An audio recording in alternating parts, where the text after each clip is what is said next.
Yeah, we just have little tiny ring lights. Square lights that I keep on staring directly into. That's my biggest flaw. Yeah, is that how they're supposed to be? Just like blinding us? Is that I don't know. We're doing it right. I don't know. Okay. I don't know if we know anything. No. Yeah. But fake it till you make it, babe. I keep on looking directly at the square one. Look at me. And Look at me. I'm going blind. That's probably like my biggest flaw is that I look directly into big lights. Yeah. Every time. Like every time I turn off my overhead like light in my bathroom or in my bedroom, I just stare at it as it goes out. That's insane. Why? I'm going to lose my I did it as a eyesight. kid, and I would like stare at lights and then close my eyes, and it would like make a pattern in my...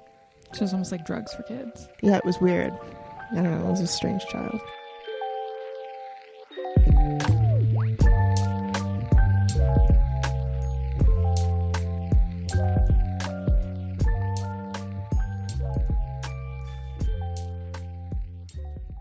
Welcome back to the Wouldn't You Like to Know podcast. I'm Asha. And I'm Kat. And today we're going to be unraveling airplanes and airports. But I have to tell you, I was talking to my mom the other day and I asked her about her craziest airplane story. So she sent me a whole long, like 4-minute voice note about her craziest airplane story. Oh my gosh. So okay. I knew she had one, but I wanted to kind of hear it from her again firsthand about what happened. So my mom's friend and her were flying home from a Puerto Vallarta, like girls trip. They were there for a week. The day that they decided to fly home, a massive hurricane had started in the area that they were staying. Like massive Puerto Vallarta. What hurricane. year is this? So this was like pre-children, so more than like 26, 27 years ago. Oh. She was with my dad, but they weren't married. Oh, okay. Yeah. Okay, a long time ago. Yeah. So they were at the airport hoping that they were like still able to make it home. Mm-hmm. But the airport was like falling apart. It was crumbling. The ceilings were leaking. The ceiling tiles were like on the floor. It was crazy. She said she had like photos that she wanted to show me, but she hasn't sent them to me yet.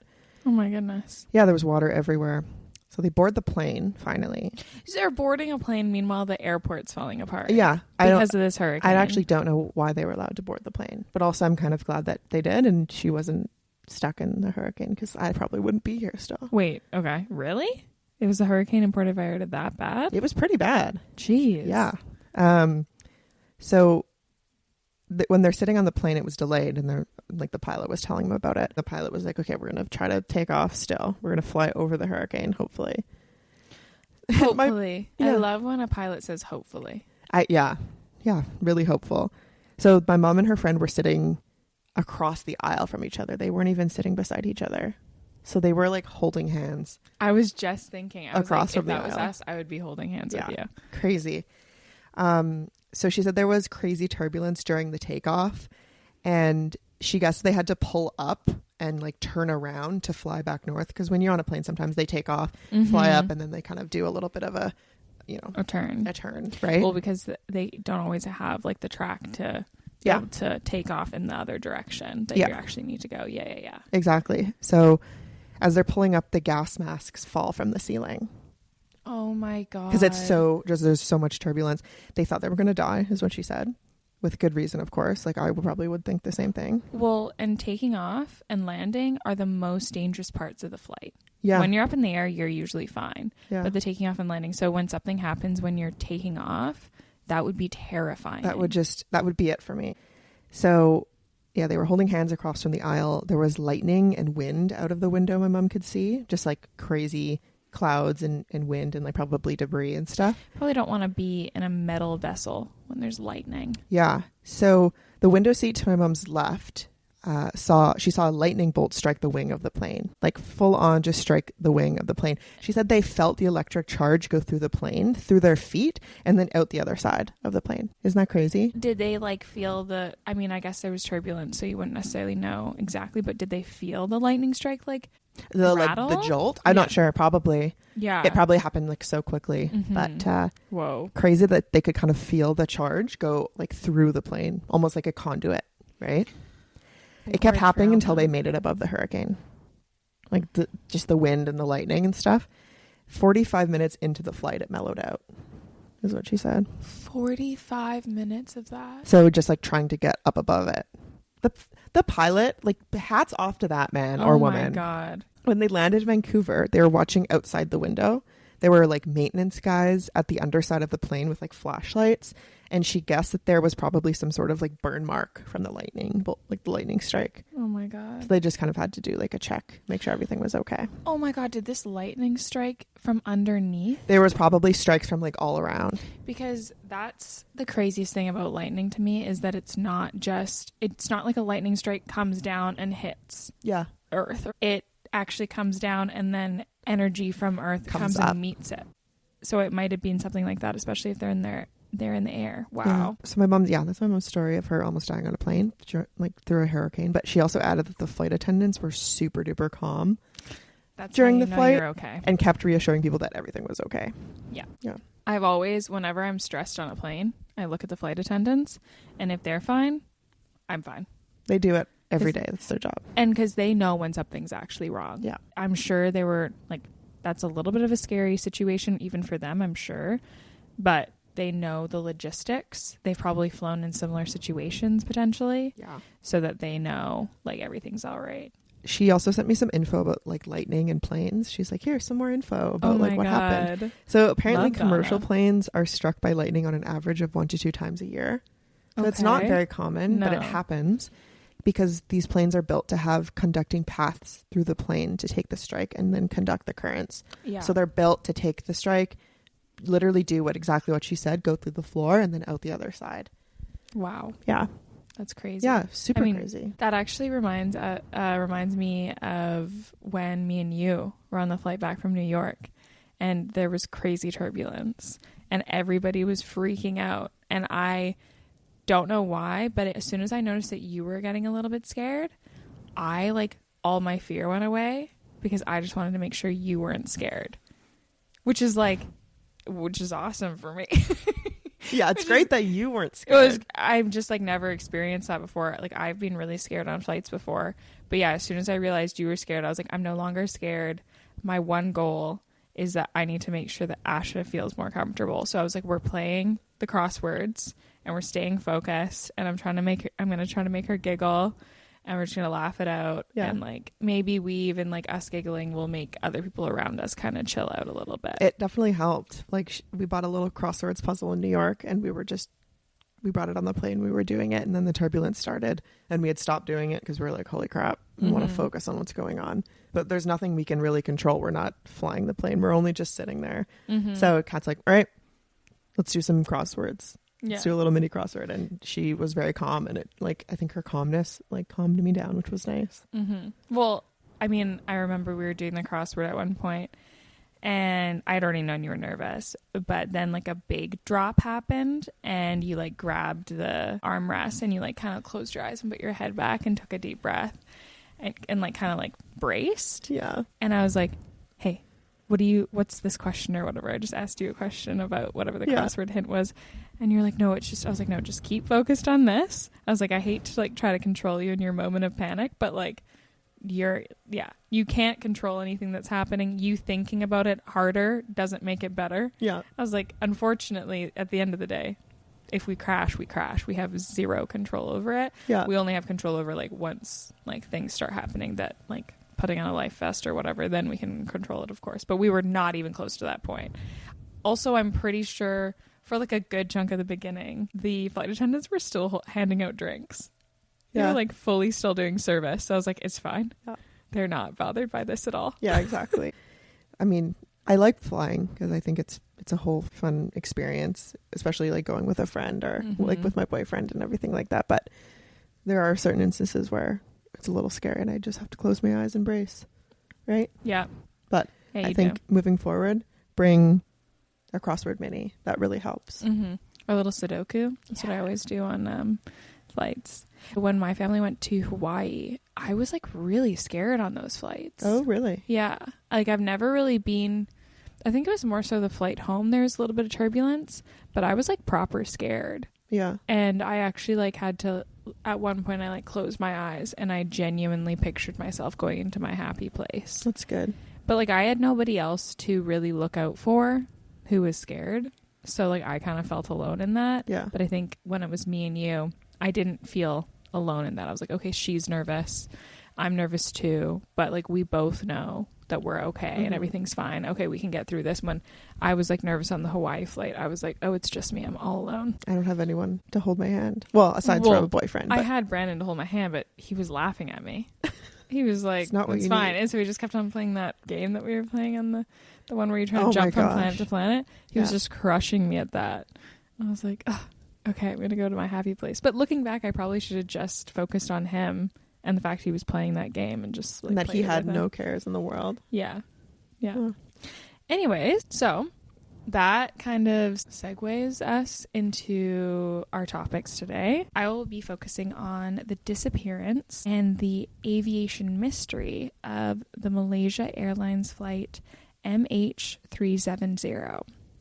So now, for some of you, this might be a familiar story. I know for Asha, she's potentially seen a documentary on this before. Yeah, but I don't know too much.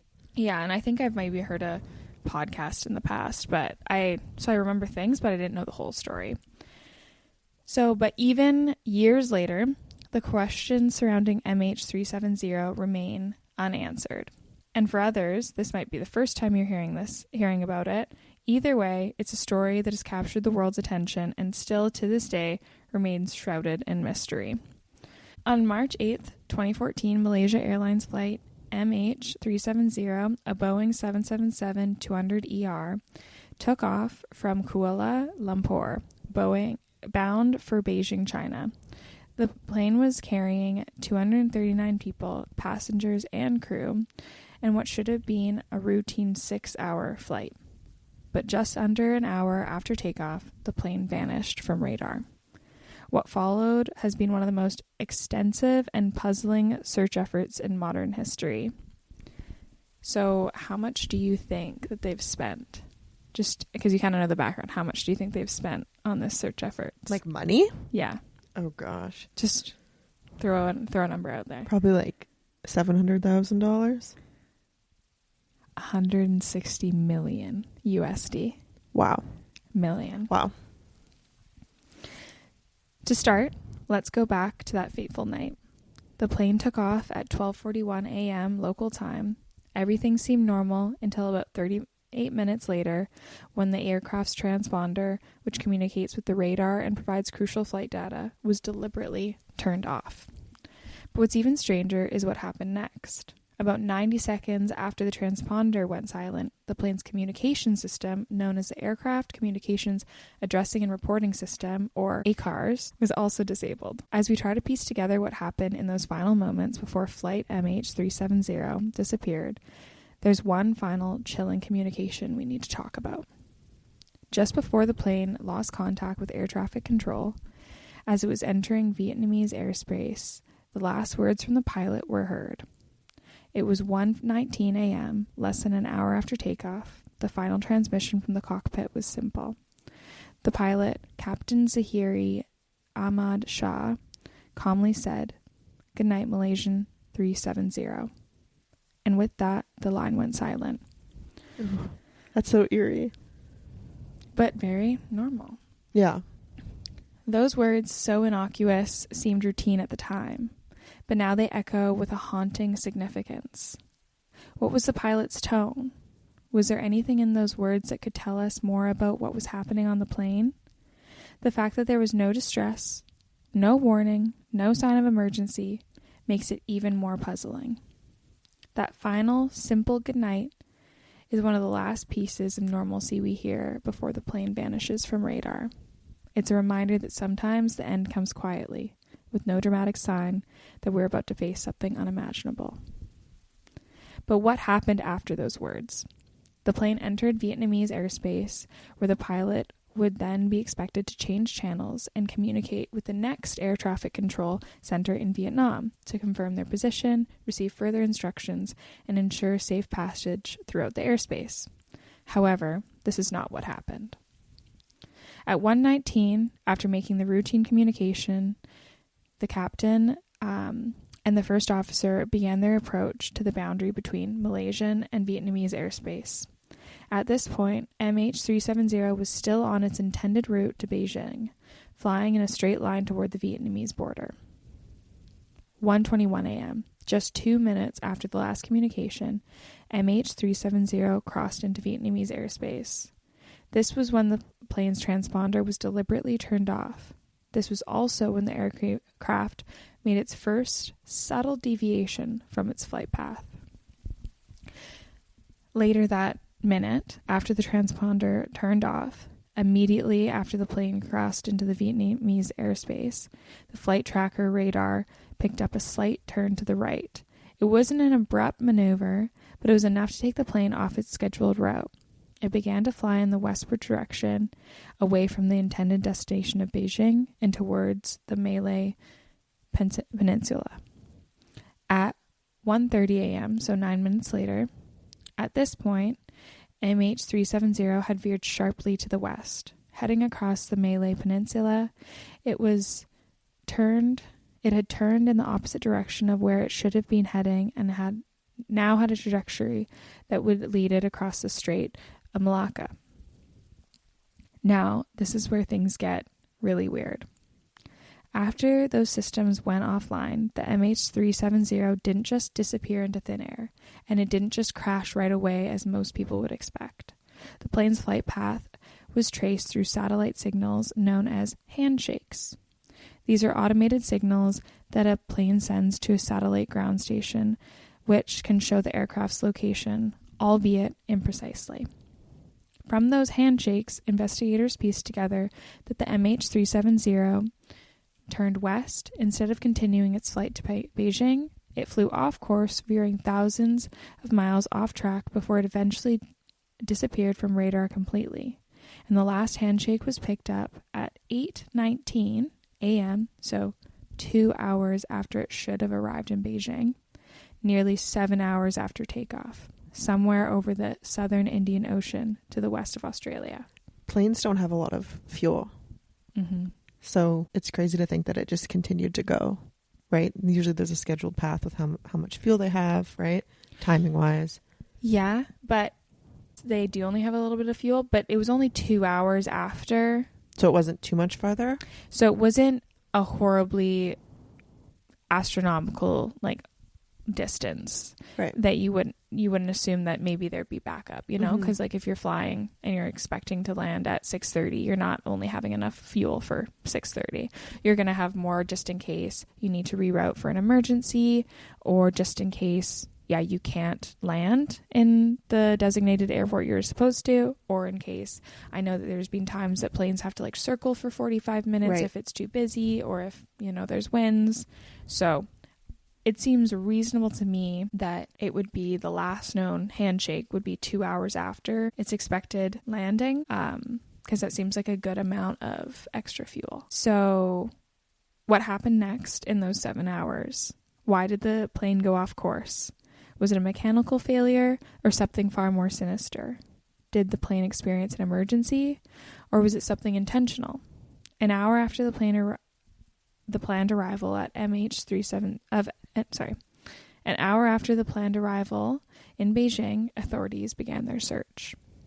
So they knew, which is interesting to me, they knew that it had gone off radar, it had turned off its transponder, and it had not checked in with the Vietnamese airspace, which is so not okay, because they need to make sure that they know your location so they can keep all of the aircrafts safe. Right. Also, so that they know that you're there on purpose and you're allowed to be there. Because I know my uncle has a plane, and you have to be very diligent on checking in where you are so people don't just think you're a random plane. So what happened in those 7 hours? Why did the plane go off course? Was it a mechanical failure or something far more sinister? Did the plane experience an emergency, or was it something intentional? An hour after the planned arrival in Beijing, authorities began their search, which is crazy to me, because they knew immediately, an hour after takeoff of a 6-hour flight. So they knew for 6 hours, actually, because it's an hour, that they didn't have contact with this plane. They didn't know where it was. It didn't check in with the Vietnamese airspace. They didn't. They were hoping for it to come back online? Yeah. What were they doing? I mean, I get that, you don't want to cause panic. You don't want to spend unnecessary resources when it is just maybe a fluke. But it is a really serious thing to not check in with airspace control, especially from a different country, because they need to make sure their airspace is safe, and not only safe from like terrorist attacks, but also safe for other just commercial airlines and flights. Well, they have to make sure that planes aren't crashing into each other, because the communication has to do with their location. Right? Yeah, and it's not like driving where you can see all the planes and there you go. You're in clouds, you're in like different dark weather levels, right? Mm-hmm. You need to know where you are, you need to know when you're landing and stuff. It's a very well-oiled machine of communication. Yes, so it's just crazy to me that it took an hour after the planned arrival for them to start looking into it. And maybe the information I got was wrong, and maybe they did start looking, but it's not like well I documented. But anyways, in the early hours of their investigation, the handshakes, or the Inmarsat, what's they're called, Inmarsat satellite pings, were not discovered yet. However, they did have access to military radar information. So they didn't know the path after they had turned off the ACAR and the transponder. They didn't have any of that information yet. So they had to go to the military radar. So after the transponder was disabled at 1:21 a.m., like we talked about, and then the ACAR system stopped sending automatic messages, the plane was still visible to the military radar for about an hour. The military radar operates differently from the civilian radar. It tracks aircrafts by their raw radar returns. They're not reliant on the plane's transponder, so it could still detect the plane. However, unlike the transponder, military radar doesn't provide as much detailed information such as altitude, speed, or aircraft identification, so it's less precise. So based off the radar data, the authorities initially focused their search in an area near the Strait of Malacca, as that was where the plane appeared to be traveling. This led to an extensive search in the Andaman Sea and along the Malaysian coast. They were checking the water just to make sure nothing had like landed or crashed. Well, I think, it was mostly just water around the region. Okay. There's not a bunch of land kind of where the flight path was. And if it was heavily populated, and they would have known about a crash. They would have heard something. Yeah. Like someone, Yeah. People would have seen it and reported it. And remember, this is in 2014. This is not in like the 1900s when we didn't have cell phones and cameras and phones and stuff like that. If something were to happen near the coast or on the coast, it would have been documented. They would have known about it. So this extensive search was in the Andaman Sea and the Malaysian coast, and as the military radar indicated that the plane had flown over these areas just after losing communication with air traffic control.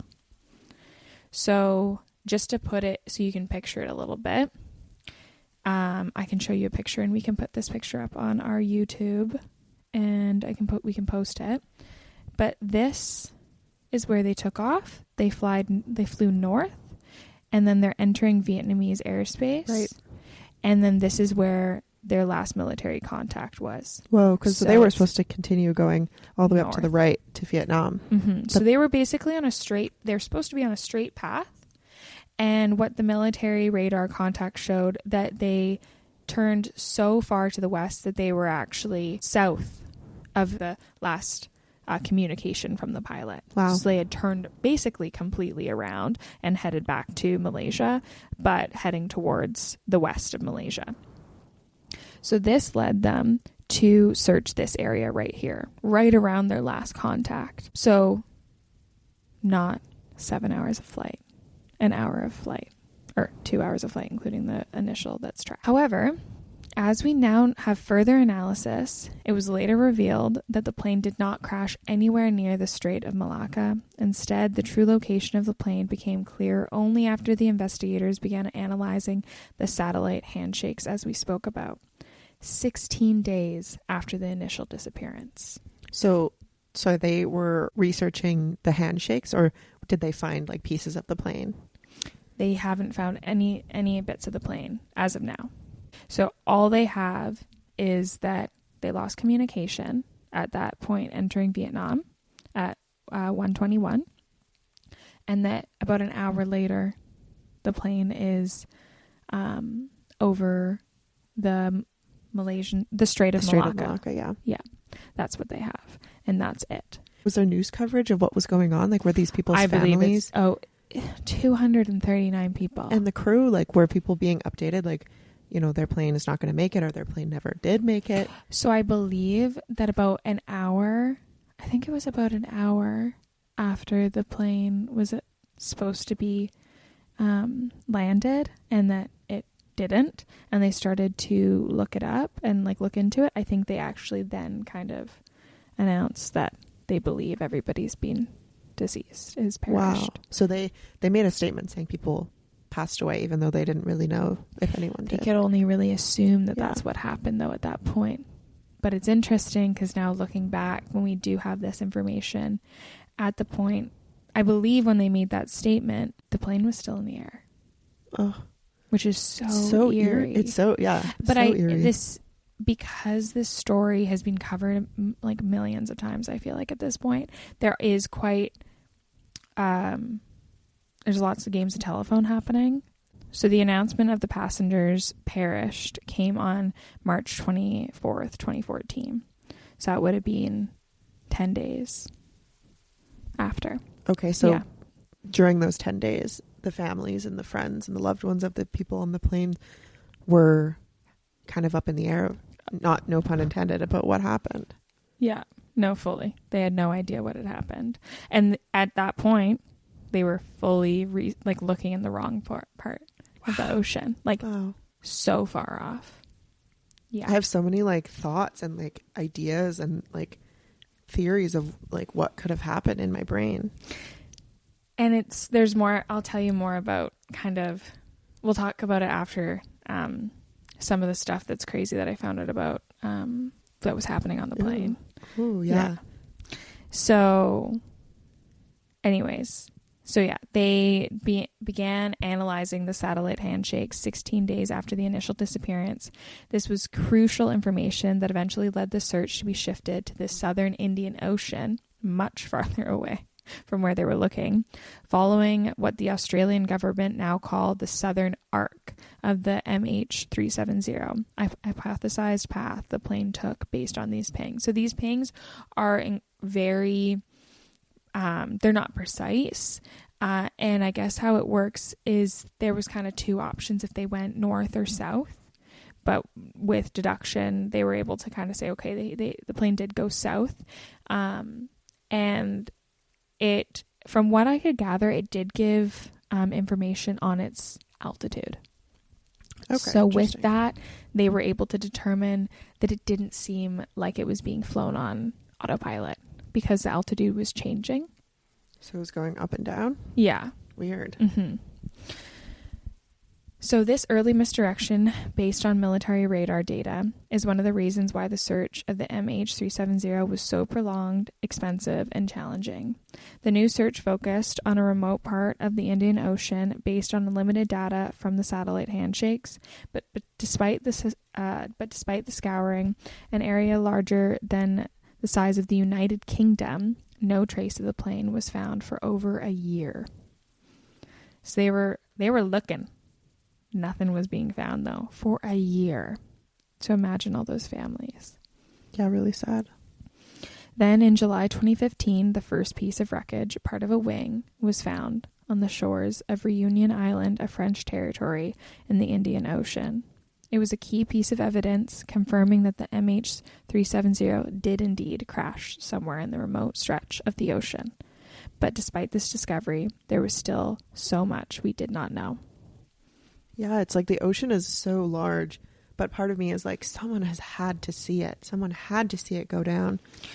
No, though. It's like, so this is the photo that I was showing you a second ago. And so this is where, right here, this is the flight path. Mm-hmm. And then this is where they started searching, just below the flight path. Right. And it's way down here, this arc. So this is where the pings were? This is where they were getting the handshakes or the pings. Yeah. Yeah. But look at how there's no land. You can't see anything. And then Reunion Island right there was. Yeah. Wow. And then that's Australia. So that's why Australia got involved in this. But I'm saying, like, I wonder if there was a boat. Like, there had to be. Mm-hmm. But it's just, there's so much ocean. Wow. Ocean is, I think, it's hard for us to wrap our head around how large the ocean is. And just, yeah, there might be a lot of boats out there, but not enough to cover. I think that's why the ocean is so mysterious. It's just, there's no way that you can see every part of it in our lifetime, or maybe ever. So now we kind of get into the theories. In the months following the disappearance of the MH370, investigators uncovered an unsettling detail about Captain Zahari Ahmad Shah. He had a home flight simulator set up in his personal residence, and on this simulator, Zahari often practiced flight routes and scenarios, just as many pilots do to refine their skills.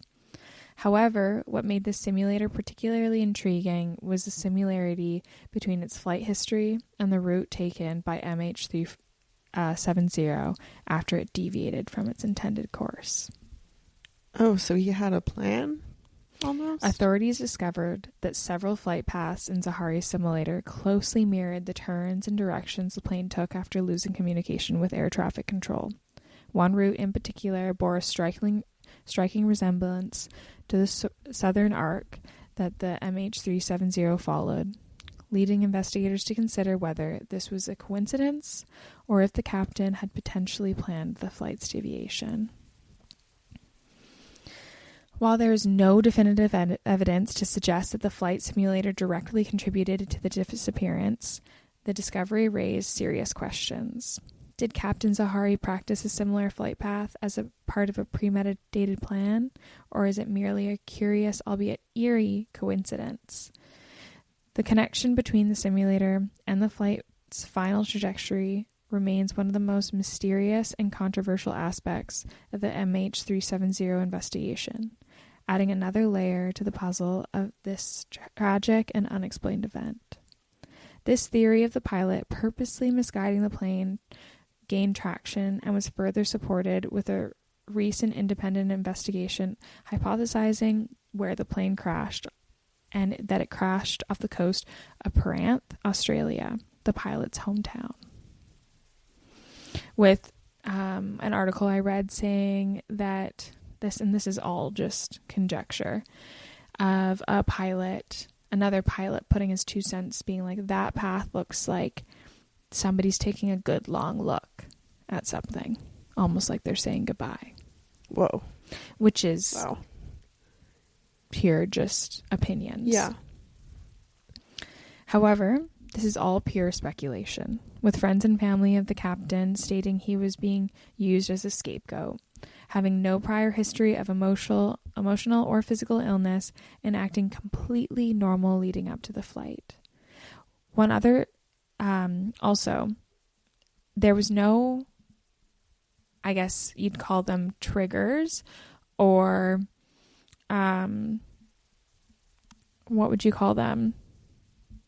Like, points of events, like there was no signs, like there was no divorce gonna happen, right? There was no recent death in the family.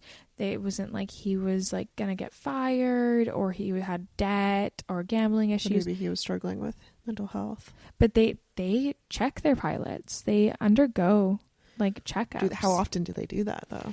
But they, like, his friends and family said he was completely fine. He doesn't have a history of it at all.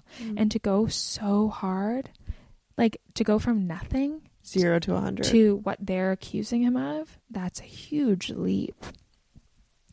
So one other theory that gained traction was the idea that the plane's oxygen supply was compromised, causing the crew and passengers to lose consciousness, leaving the aircraft to fly on autopilot until it eventually ran out of fuel and crashed. This theory is debated due to the nature of the flight information looking seemingly deliberate and manually controlled. Hijacking is another key theory, that a passenger overtook the flight crew and forced Captain Zahari to fly south. This is also heavily debated, with all the passengers having their histories heavily looked into and them all coming up clean. With all these theories and many more, ranging from plausible to the outright bizarre, there's a haunting question that still lingers. Was the disappearance truly an accident, or was it something more deliberate?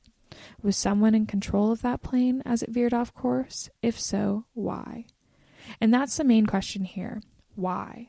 If it was a hijacking, what benefit would they have to gain from flying into the middle of the Indian Ocean? Why would a pilot with a perfectly happy life to be accused of such a heinous act?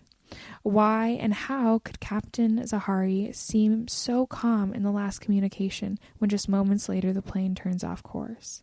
And how, if the cabin's pressure was compromised and all the passengers died almost immediately, would the plane manage to make a seemingly deliberate maneuver for the next 7 hours? And here we are, nearly a decade later, still searching for answers, and the official investigation led by the Australian Transport Safety Bureau concluded in 2018, with the final report stating that they couldn't determine what caused the disappearance, and they recommended further exploration of the area, but no new leads have emerged. To this day, relatives of those 239 people are left with unanswered questions, clinging to hope that one day more wreckage will be found, or that someone will come forward with information. The disappearance of MH370 is not just an aviation mystery. It's a human tragedy. It's a story about families, the friends, the loved ones left behind, still waiting for the closure. And it's a reminder that sometimes even the most advanced technology in the world can't answer the questions that haunt us the most.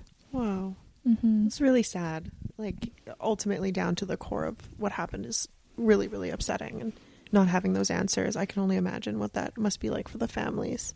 I can't imagine what it's like for the captain, like the pilot's family specifically. Yeah, because he was in charge of all of those people. And they're not able to grieve properly. Yeah. And we know nothing. That's, at the end of the day, we know nothing. And unfortunately, there is quite a bit of evidence behind him. Against him. Yeah. But also, I don't know, is that planted just to kind of wrap it up neatly to make people feel more at peace? Yeah, who knows? Who knows? But from all of the reports from the family, there's no proof. Yeah. Even if he did test these things out on a flight simulator, there's no proof at all. And it just breaks my heart that these people wouldn't be able to grieve in peace. Like, they just wouldn't be able to. Yeah. I'm wondering if any other pieces of the plane have showed up. So they've had about 30 pieces that they've found, but I feel like only a few have actually been confirmed. Right. But 30 they think are part of it. Because with like regular plane crashes or, like crashes in the ocean, a lot of like the artifacts from the people, like people's personal items, wash up on shore because of all the luggage. It's 200 people. Imagine how many pieces of luggage or pieces of clothing there are, right? Yeah. So that, like, having an indicator of who was on the plane wash up is, I feel like, something that happens often. But well, that's the thing. I don't think any parts of the plane have been found. Yeah, but nothing no remains or anything. Yeah, no, and that's just insane that that's a possibility. Yeah. Recently, there's actually been a new theory that's been an independent study, and it had to do with people using. I'm not a radio person. I don't understand this stuff, but I guess people all around the world are kind of constantly playing with radio signals, and they're sending signals up or like recording or whatever, and you can tell when a plane flies through that signal by it being interrupted for a second. Okay. So there was these people who independently decided to look into this, and they followed thousands of these signals, and when it got interrupted, to kind of more precisely map the path of this plane. using a different form of, I guess, radar. And they actually found a new place that they're trying to have searched.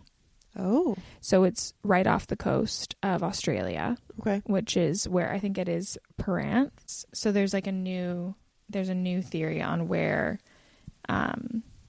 this plane could have crashed based on an independent study that a couple gentlemen have done, and it was actually published in in March of 2024, I believe. Okay, so very recently. So I'm hoping that gets looked into, because it's like basically a thick, I think it said something like 6,000 feet or meter deep part of the ocean that they believe could hide something like this and hide the remains of the aircraft, and that it makes sense with how close it is to Australia, and that is kind of going off the hypothesis that it was the pilot. But nothing has been proven. There's just no evidence behind any of it, and in order to actually be able to get solid proof of anything, they need to find the black box. Yes, I know about this black box. Which records everything of the aircraft. So if they can find the aircraft, then they can hopefully find this black box, and then they can solve it. Right. And they think if it is where they think it is, I guess it's so cold that they believe that everything would be preserved, including the passengers. Wow.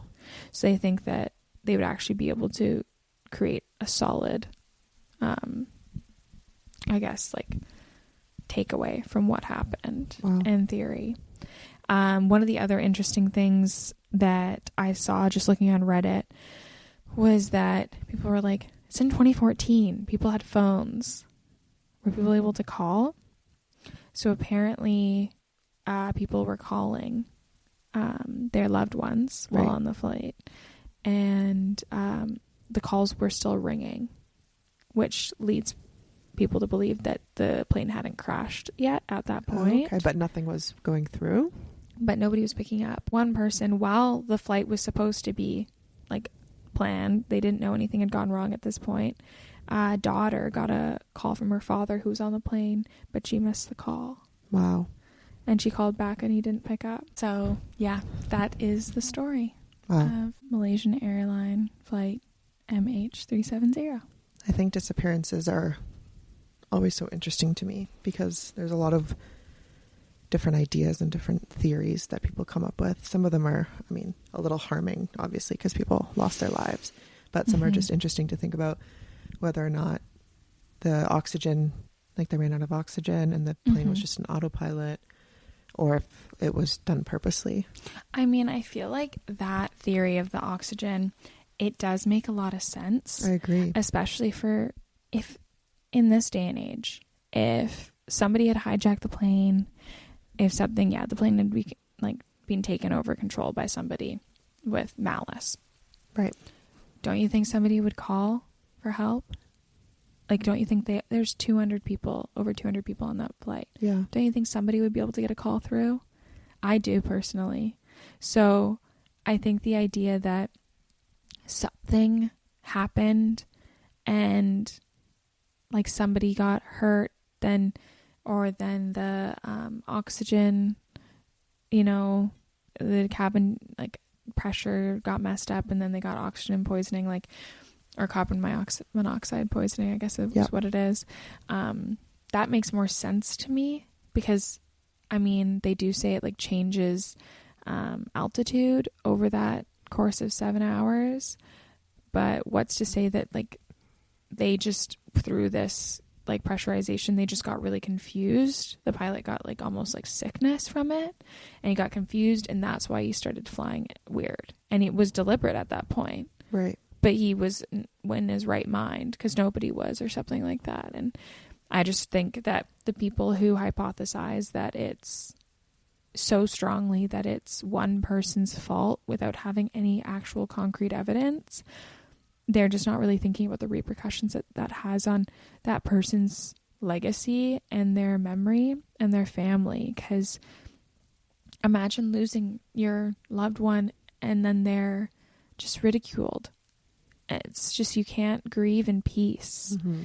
And that's probably been done to other passengers as well, that people just assume, oh, well, they looked like a bad person or whatever, so maybe it was them. It's like, it's not fun and games. I think it's just it's so important to remember that these are real people, and it was a tragic event. And hopefully with this further investigation, this independent investigation, that can actually be looked into, hopefully, and we can actually get some real answers and some closure for the family. Yeah, exactly. It was so interesting to hear more about it. And I think keeping the conversation going, especially about the passengers, keeping them alive, with word, is really important as well. Yeah. Well, speaking about theories and conspiracy theories, but more of like airplanes and airports in general, I wanted to talk to you about the Denver airport, all the conspiracy theories that are surrounding that airport. Do you know a little bit about it? I know that there's like a satanic horse statue or something. Yeah. And then, I don't know, I feel like I know that it's just really large and confusing. Yes. Also, I think some art on the walls is like weird. Yeah. Yeah. I'll discuss a little bit about that as well. Yeah, the airport is the biggest airport in the United States. Oh, I didn't know that. I didn't know that either. It's been a hotspot for some of the craziest conspiracy theories on the internet. Let's place our tinfoil hats on right now. Let's do it. Plopping it on. So on February 28th, 1995, the Denver airport opened at a whopping 137 square kilometers. I think that's like 57 square miles or something like that. The airport was years behind schedule and billions of dollars over budget as well. So it took a really long time to make, and it was hella expensive. Some of the locals argue that the Stapleton International Airport, which is like less than 25 kilometers away, was perfectly fine and didn't need to be replaced. That was kind of why they built the Denver airport. The big airport was to replace this like smaller airport. But like, we didn't need to do that. We didn't. Why waste all this money? So by the mid 2000s, papers and medias reported some conspiracies that surrounded the airport. And people started to ask questions and tried to find the meaning as to why the airport took so long to finish and why it was crazy expensive. Right? So instead of their usual boring answers, people, I think, find more comfort in indulging in crazier ideas. In 2010, ex-wrestler and former Minnesotan governor Jesse Ventura stoked the fire with an episode of his TV show Conspiracy Theory, in which he dives into some of the more popular theories that were floating around, some including a theory that many believe is that the airport was built by the New World Order.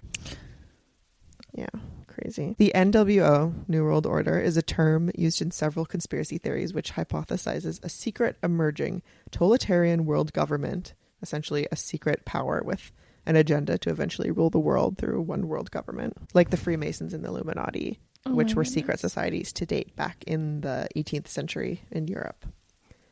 The group was known for its desire to reshape society by any means necessary. That's kind of their ploy. Yeah. The most nefarious thing at the airport is the runway itself, which I was looking at some photos of. I'll put one up on the screen. But from an aerial view, believers think that the pattern of the runways forms a swastika. Oh. Yeah, it's honestly, it doesn't really stand out unless you like actually look for it. Oh. But like I can see where that comes from. There's a lot of different runways going different. It also doesn't help that the airport's dedication marker credits an organization called the New World Airport Commission for building it. All right. Yeah. That's a little.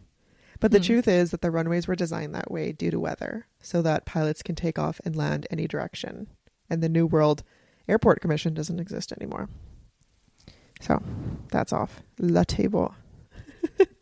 Another theory is of the giant blue horse out front of the airport, also known as, do you know his nickname? Satan. Blucifer. He's 9,000. He's 9,000 pounds, 38 foot. He's a blue horse statue, and he has glowing red eyes, which symbolizes the 4 horsemen of the apocalypse, which is what conspiracists think that he symbolizes. But the artist doesn't say that he... No, not at all. Did the artist name him Blucifer? No, that's what people in Colorado name him. Colorado. Truth admittedly, a little eerie, Luis Jimenez, the artist behind the blue Mustang, made the glowing red eyes pay homage to his father who worked with neon signs. Oh. So the eyes are like made out of neon lights. That's just what's that, like, just art can be experienced and perceived in so many different ways, because that is such a innocent little homage to your dad who made neon signs, and then all these people are like, Satan, Lucifer, he worships the 7 dead horsemen. Just, yeah, okay, it's poor like, guy. Yeah.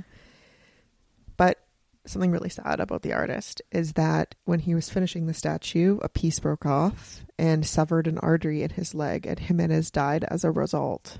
So what? Yeah, the artist ended up passing away because of his art, because of the sculpture, which is why people think this sculpture is like bad juju. Well, that's why we have our tinfoil hats on right now. It's always on. Tunnels and bunkers are another large theory. So there's 2 kinds of reasons for the rumor of the DIA, which is the Denver International Airport, containing the Illuminati headquarters. 1, took a lot longer to build than projected. 2, way more expensive than expected. Some conspiracy theorists think that Illuminati money was used to finish the job in exchange for secret access to the property. It was not a bad theory, I feel like. Apparently, the first 5 buildings were not built properly, and instead of tearing them down, they were just buried as more buildings were built on top of them, which is kind of creepy. Wait, that seems so okay. So, providing the why? Illuminati a secret underground layer. There's a large network of underground tunnels which houses a train that runs between like the areas, and a long defunct automated baggage system. So it used to be, they used to use these underground tunnels for something. So now they're just sitting there. Yeah, the hypothesis is that the tunnels contain underground bunkers built by or even hiding lizard people. Yes, okay. Or alien life forms that will essentially serve as a safe place for the world's elite during the apocalypse.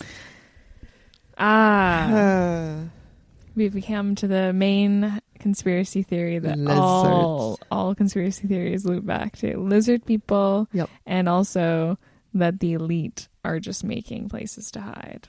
The last kind of large theory is that the artwork in the airport provides clues about the end of the world. Lots of strange pieces scattered through the DIA are depicting kind of like strange children and like war veterans with like masks on. It's very strange. One of these works is a mural by artist Leo Tenguma called The Children of the World Dream of Peace, and then another one, In Peace and Harmony with Nature. Some think that these murals contain alleged New World Order imagery as proof the airport is somehow linked to a fascist secret society. Theories have started about these macabre doomsday scenarios and allusions to biological warfare, when in reality these murals were created to encourage world peace and a healthy relationship with our environment. Although the art is pretty scary to look at, these pictures are being held in storage until the construction of the Great Hall is done in 2028. So you have to wait until then to go visit them. So they had them up, but then they... Yeah, they were up, but they didn't want anything to happen to them during the construction. Gotcha. So the airport administration decided to embrace the theories coming out about them. So the airport was like, all right, do your worst. Mm-hmm. So in 2019, an animatronic gargoyle named Gregorian, or Greg for short, would randomly say things like, "Welcome to the Illuminati headquarters." That's actually the funniest thing in the world. Yeah, so they Just really to leaned lean into it. That's so funny. Some took offense to this, saying it was satanic, so it was eventually removed and replaced. Relax. Other conspiracy theorists seem fixated on Notre Denver, a piece by Terry Allen that features 2 gargoyle statues watching over the baggage claim area. While they may appear a little suspicious, gargoyles have often been used over the centuries in architecture as a totem to help ward off evil spirits and protect the buildings they stand on. I personally love gargoyles. Me too. And I have a dream, I've already told you, of having 6-foot tall gargoyles, like in the future. So cool. I want giant gargoyles. I just think they're just so fun. Yeah. And like they're a little spooky, but like also just like cute. Yeah, I think they're like good luck. It's like good protection. Little pets. At the airport, the gargoyles emerging out of open suitcases were installed at baggage claim intentionally to protect travelers' luggage, according to the airport's website. So I think when the people were complaining about the animatronic gargoyle, they just moved the gargoyles into the baggage claim area to kind of, they didn't talk. They just were kind of like protecting people. Can we talk about people who complain about that type of stuff? Like, do you just have nothing better to do than just complain about an airport honestly having a little bit of a laugh? Yeah. Like, they're just leaning into a joke and just making this world just funnier and more I guess just Lighthearted. Yeah, and it's just you're getting all bent out of shape about these like gargoyles and these little funny little sayings. pokes and nods. Yeah. It's just, don't you have better stuff to do? No, with they your day, don't. guys? Yeah. So there's crazy conspiracy theorists that are like, oh my gosh, this is what they're doing. Yeah. But then there's also people like, how could you? It's satanic. Yeah. It's hurting me. You know? I think we all know those people. Yeah. We all know a couple of those people. The airport has added some pretty funny construction signs. I'm not sure if you've seen this in like the media before, but instead of the regular pardon our dust or pardon our mess, the airport flaunts its conspiracy theories, playfully poking at the Illuminati, lizard people, and the underground tunnels. One sign reads, "Apologies for the noise. It takes a really big drill to get to the underworld." Another one quips, "Forgive the mess. Building secret underground tunnels can get quite untidy." Oh my goodness. Yeah. Conspiracies have been tied to the Denver airport since we first opened, says Stephanie Figueroa, a public information officer at the airport. In the past few years, we decided to embrace them as part of our identity, as a way to better connect with our passengers. Mm-hmm. Yeah. But also, not to be a conspiracy theorist myself, but my tinfoil hat was put on. Hiding in plain sight is one of the best things to do. I love it. Yeah. Yeah, I think so too. I think people can have a lot of fun with the conspiracies at the airport Yeah. because there's a lot of coincidences. I think that's the biggest thing, is there's a lot of coincidences with the way things were built and the construction time and the amount of money it took and the underground tunnels. But I think at the end of the day, it really comes down to, if it's not harming anyone and it's kind of a funny thing to talk about, why not? Yeah. Right? Yeah, I think that it's fun to have conspiracy theories and be like, oh, what if, when like logically there are just explanations for everything. Yeah. But who cares about those? That's why we're talking about them, because we love to have fun and like theorize why different things are happening. Mm-hmm. You know, like I want to do research about the Bermuda Triangle. That's something. I actually did look into it when I was looking into the Malaysian flight, because I was looking into just a bunch of different flights that have disappeared. It has been like fully disproven. Yeah. But it's still fun to just be like, yeah, what if? And Atlantis and just like crazy things like that. Mm-hmm. Anyways, taking off our tinfoil hats now. Okay, they're off, but we'll put them back on next week. Also, shout out to my mom for sharing her creepy airplane story. Love you, Donna. Yeah, love you, Donna. Thank you so much. Tune in next week to see what we talk about and unravel the unknown again. Because wouldn't you like to know? Wouldn't you like to know? I would. I would. You should too.